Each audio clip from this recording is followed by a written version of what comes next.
All right, so the rules for the Tyson and Jake Paul fight are out. Everyone's commenting on them, and every single person on the internet is wrong. Okay? They're all wrong. So I'm going to show you, I picked on the Weasel randomly only because I respect his channel and I saw him report on this and I went into the comments and said, these are fake. And some people were like, no, they're not. And I'm like, oh no, yeah, they are. And they're like, no, they're not. And I'm like, oh no, yes, they are. 100%. But I will show you a little bit of this video. I'll talk about which ones, what they're getting wrong, what they're getting right, and we'll go from there. And then Jake Paul actually had some quotes about the rules that we'll go through. Jake was not nice about what people were saying, but also we're going to talk about what Justin Gaethje had to say about the UFC and Dana White as it relates to a certain thing that the UFC is doing. He was very mean and pointed out a very serious problem. That I will tell you what he's talking about specific. Well, he's talking about the gloves in the UFC, but I'll tell you why he's being so aggressive about it, because I got the inside scoop on why the UFC is not switching out the UFC gloves. And candidly, assuming that what I've heard is true, they're prioritizing business over the safety of fighters' eyeballs. You know, now I get, again, what I've heard is through credible sources, but, you know, I haven't talked to Trevor Whitman about it or the UFC, but like I said, credible sources. So I'll tell you what I heard. I won't say that it's verified fact, but I've heard it from very, very credible sources. And then I'm going to tell you an insane story about Logan Paul doxing me. So you would think that a guy like Logan would be too big to be worried about what the hell I'm saying about him. And you would think wrong, because this guy, if he gets it on for you, I guess it's better than him suing me. You know what I mean? But the way you find out that you got doxxed by Logan Paul is not the normal way that you find out that you got doxxed. Let's just put it like that, you know? Pretty bizarre story that I'm going to tell you, but we're going to start with the the Jake Paul and Tyson rules, and that's what we're going to do. So, as I state every single time that I talk about Jake Paul and Logan Paul, I consider these guys two completely different people, obviously, because, Jake Paul uninvolved in, threatening the safety of my family, while Logan Paul directly responsible, and we'll go from there. But let's just look at what Logan Paul, whatever his name is, Jake Paul and Mike Tyson's rules have been reported to be, according to the Weasel, and also literally every single video or news source on the internet. Look at this, okay? Here we go. Like, everyone is reporting the exact same thing, but let's just see what that is, and then we'll talk about it. Of the senior sniper versus the old Mike Tyson boxing match. And it managed somehow to be an even bigger joke than when it first got announced. They're going to be wearing pillows on their hands. No decision win for either fighter if it goes the whole way. And it's a much shorter fight, making it more likely to go to that decision. So here are the rules. Now, these come from various different sources, all pretty much saying the same thing. 16-ounce gloves instead of the usual 10-ounce gloves. So they're using sparring gloves. 16 ounces are literally sparring gloves in training. 2-minute rounds instead of the usual 3-minute, cutting the fight down by a third of the time. There's going to be no official judges to score the fight, which means that the only way they can technically win is by knockout. And each fighter has to pass the EEG test and the EKG test. And I'll explain what those are, but the first 4 rules that you see here pretty much shows that it's an exhibition fight without headgear. So these are similar rules to the Mike Tyson and Roy Jones Jr. exhibition boxing match. So Jake Paul went from having some exhibition fights in the beginning to professional fights back to the rules of an amateur fight. And people read this knockout rule as something more dangerous because it says that knockouts are the only way to win. But that's not what it really means. What it really means is that the fight is most likely going to go to a decision, and therefore no one wins the fight because they're wearing sparring gloves and the fight is so much shorter. Right? The shorter the fight is, the more likely it's going to go to a decision. The bigger the gloves are, it's harder to knock the opponent out. And these are the only rules. All right. So that is what is being reported. Let me just double check that that's the same thing that's in this article right here. So this one says 16-ounce gloves. Where did that go? I'm pretty sure that it's exactly the same as 16-ounce gloves, not the usual 10-ounce ones, yada, yada, yada. Yeah, so EKG, EEG. So this is what's being reported by everyone, and it is 100% fake top to bottom. Every single part of that is fake. None of it's real. It is fake news. There was a story that came out about the headgear too. Oh, they're going to fight in a headgear. They're going to tag team Logan, all this stuff. Utter nonsense. 100% of it is not true. I just talked to MVP Promotions, and to quote them exactly, anything about rules that is being reported is a lie. We have not, they're completely in charge of the whole thing. They are the promotions company. They said, we have not announced a single rule. None of this is real. It is all 100% fake. And I want to show you this real quick, that when you go back to, look at this. Like every single outfit is reporting this, and none of them, it's all fake. This is completely not real. Now, is it going to end up being 16-ounce glove? I don't know. Is it going to be an exhibition? I don't know. Is it going to be pro? I don't know. What I do know is that for 100% sure, none of this is real. Okay. And I confirm that with the only people that would know for sure, which is the MVP Promotions Company. Okay. So that is what that is. And here's what Jake said about it. He said, it's so sad that like millions of people believe that. It's fucking absurd. First of all, obviously none of that's true. They're so fucking stupid. Like anyone who believes that shit should not be allowed to vote. Like actually, there should be hidden tests throughout life that should qualify you if you're allowed to vote or not. The fact that these people are not only driving around on our streets, but like they're able to vote, bro. They're dumb as fuck. It's sad. Now, I do think what he was talking about in that one is, let me see. I'm pretty sure that they're talking about the ones where they said that you had to wear a headgear, right? Like this is, wearing headgear, tagging Logan Paul, okay. So yeah, he's talking about those ones. But nonetheless, okay, actually this is promoted. This is posted 2 days ago. So it's not true. Okay. It's not true. Now, if it ends up being true and those end up being the rules, then fine. But for sure, at this point, those are absolutely for sure not the rules of this fight. That is what it is. I have nothing else to say about it except that I have literally I'm talking 5 minutes before I started recording, spoke to the only people who know they're not real. All right, so let's talk about something more serious. Like Justin Gaethje calling out the UFC for not switching out the gloves. Okay, so look right here. Top tweet. Too bad UFC don't want to change those shit gloves. Okay, so what is he talking about? Obviously, he is referencing the fact that, what's his name? Chris Weidman. God, I always say Matt Weidman, dude. Chris Weidman, I poked his way to victory the other night. Now, everybody is hammering him for that, but I got to be honest, dude. He looked great. He's coming in a really, really challenging situation, and he did awesome. And, I really hate the fact that he's getting hammered for this because, I mean, the guy was up against the wall in a way that most people can't understand. He's 39 years old. He's fighting for his life in there. He fought a great fight. He won handily, and unfortunately, he is a guy who goes like this instead of like this. He just goes like that, and, you get eye poked, dude. It's like, or you poke other people's eyes.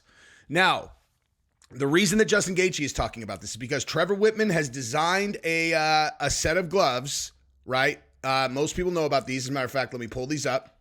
That protect people's eyes from this exact type of problem. Okay. So let me show you what they look like. They look like this. All right. So these are the gloves on the left versus the UFC ones. Okay. So it's as simple as this. They force your fingers closed like this, right? You can't straighten them. They're just curved just a little bit. Okay. And that keeps you from being able to eye poke like that. Now, that's a Trevor Whitman design. He has a patent on it. That is exactly what you're looking at right there. Okay, so I had always assumed that there must be some kind of issue with those gloves that is making the UFC decide not to do it, right? Like, it's like, okay, so maybe having it's something about the grappling that makes it more challenging. If you can't straighten it, maybe there's something about making grips that's a problem, so on and so forth, etc. Right? So I'd always assumed there had to be a reason that was a functional reason why the UFC was not taking on those gloves. So I asked Anthony Smith about the gloves, right? And I was like, dude, so what, like, because, Anthony's a black belt in jiu-jitsu. Obviously, he knows, and he's used them. And I was like, look, so are those Trevor Whitman gloves, do they inhibit you from anything related to grappling? He's like, not at all. I was like, really? He's like, not at all. He's like, they don't inhibit anything. He's like, they're awesome. And I was like, huh. And he also told me that Trevor has a boxing glove that has some different design. He said that they're the best boxing gloves he's ever put on. So You know, if you're a fighter and you want some new boxing gloves, apparently those are the bomb, according to Anthony Super Credible. Okay, so I started asking around once I heard that about why the UFC had not implemented these gloves. And so what I found out is that apparently the UFC wanted to purchase the patent on those gloves, right? So the UFC wanted to make a deal with Trevor Whitman. This is all total hearsay. I've not spoken to Trevor Whitman about this. I haven't spoken to Gaethje about this. But again, these are credible sources that I've spoken to. And essentially, the UFC wanted to buy the design to the gloves. And Trevor Whitman's like, no, he just wants to license them to the UFC. UFC doesn't want to make that deal, so they didn't make the deal. Okay. So that is what I've heard is behind this decision not to switch out the gloves. If the UFC denies it, then I'm in no position to argue with them. If someone else says, no, that's exactly right. Again, I'm in no position to say whether that's true or not true. What I can tell you is that absolutely on anything you want me to swear on, that is what I was told, was that the UFC wants to buy the entire design, buy the patent, and Trevor does not want to sell the patent. He wants to keep the patent and license them to the UFC. So if that is true, I have to say, dude, that's a tough decision to defend, man. When athletes are getting their eyes poked and sometimes getting hurt. I mean, dude, Bisping lost an eye, not to an eye poke, but, you know, guys are getting their eyes poked out. Like, that shit hurts. Somebody is going to get blinded again. I mean, like, it's a really dangerous sport. If it really is a business decision, then I don't know. I would have a hard time defending it. But again, I don't know for sure that that's true, but that is what I heard from two different sources. So that's what that story is. That's why Gaethje lit up the UFC, and that's what I've heard. So now let's move over to the juiciest part of this video, how Jake's bitter brother Logan doxed me and how I found out. So here's the deal, okay? So I started going really hard. If you guys are new to this channel, I'll give you some history, right? So Logan Paul sued Dillon Danis, right? I never had any issue with Logan Paul whatsoever. Didn't have an issue with him at all. As a matter of fact, I even, halfway defended him on CryptoZoo. I was like, look, dude, the guy did not set out to scam anyone. He didn't make any money. It's not the same thing as like going after someone who's a real scammer who set out to intend to scam people, whatever. We don't even need to get into the weeds of that. Point being is I had no issue with Logan Paul. Then he sued Dillon Danis to bankrupt him. And he bragged about it on social media that he was going to not only beat him in the fight, and then he was going to bankrupt him. And I'm like, what the fuck is wrong with this guy? Are you out of your mind?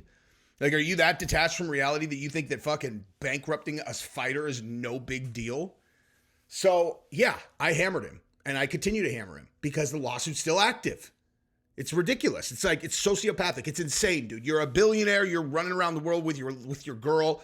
She has zero damage to her action. Like, everyone knew there was not going to be any long-term lasting damage to that girl, and there isn't. Get control of your fucking girl. Anyway, so I this weekend went to Phoenix. All right, I went to Scottsdale with my friends. Come back on, what day did I come back? I came back on Monday, and Gabrielle and I got a hotel for Thursday and Friday. Okay. So we come home on Saturday, and the babysitter who was watching our kids, it's the first time that we've used her, right? Like this, like as a matter of fact, she's the one who's going to be watching our kids for UFC 300. So we wanted to, the entire reason we did this is we're like, let's do this because we were just in Austin. Like we got a sitter, her and I went to a hotel for a couple of days. The whole reason was like, let's just test her out because we're going to be in Las Vegas for like multiple days. If something goes wrong, we want to be really close so we can go home. This will be like her test run. So everything seems to be going fine, but what do we know? We're in a hotel. So we come home and we texted that we were on the way home and no one responds, which is not a big deal. Like we're, 25 minutes away. So we're like, we just figured they're like out doing something. So we get home, get into our garage, close the door. We walk inside and there's music playing super, super loud upstairs. And we're like, what the fuck? The kids are not in the house. We look out in the back. They're not in the back. And there's music coming from one of the rooms upstairs. Super fucking loud. And so I'm like, what the, like, this doesn't look good. You know what I mean? We're like, I don't know what the hell they're doing. I have no idea why anyone should be playing music this loud in our fucking house. But, let me see what's going on. So I put down our bags. And literally, as I'm putting the bags down, kids and the babysitter come through the front door. And I'm like, and they walk in and they're like, hi.